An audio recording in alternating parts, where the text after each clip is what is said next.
The first book of Moses, called Genesis. Chapter 3. Now the serpent was more subtle than any beast of the field which the Lord God had made. And he said unto the woman, Yea, hath God said, Ye shall not eat of every tree of the garden? And the woman said unto the serpent, We may eat of the fruit of the trees of the garden, but of the fruit of the tree which is in the midst of the garden, God hath said, Ye shall not eat of it, neither shall ye touch it, lest ye die.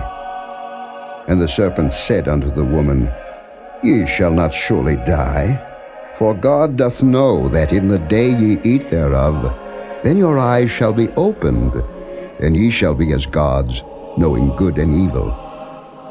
And when the woman saw that the tree was good for food, and that it was pleasant to the eyes, and a tree to be desired to make one wise, she took of the fruit thereof, and did eat, and gave also unto her husband with her, and he did eat.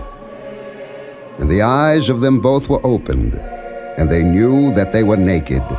And they sewed fig leaves together, and made themselves aprons. And they heard the voice of the Lord God walking in the garden in the cool of the day.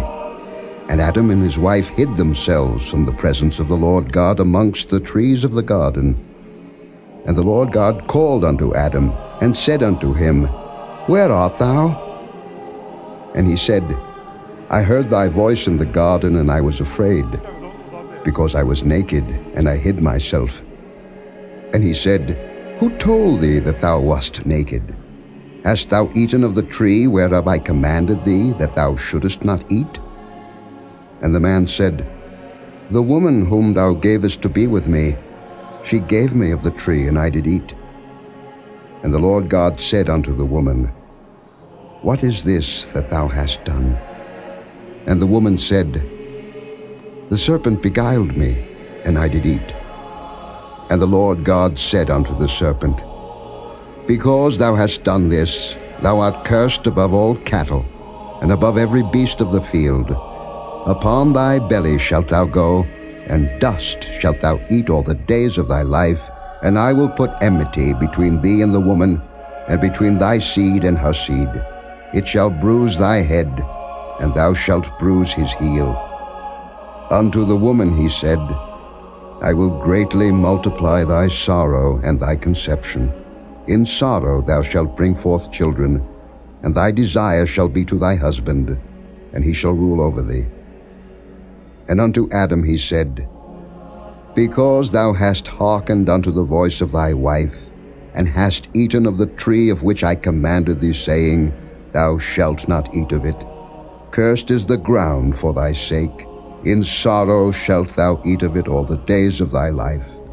Thorns also and thistles shall it bring forth to thee, and thou shalt eat the herb of the field. In the sweat of thy face shalt thou eat bread, till thou return unto the ground.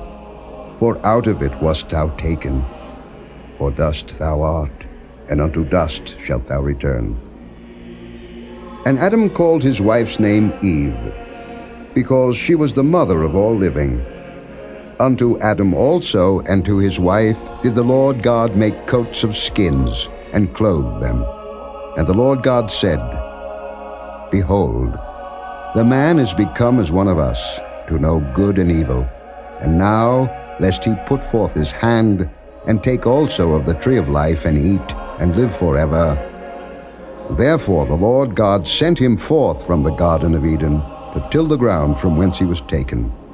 So he drove out the man, and he placed at the east of the Garden of Eden cherubims, and a flaming sword which turned every way, to keep the way of the tree of life.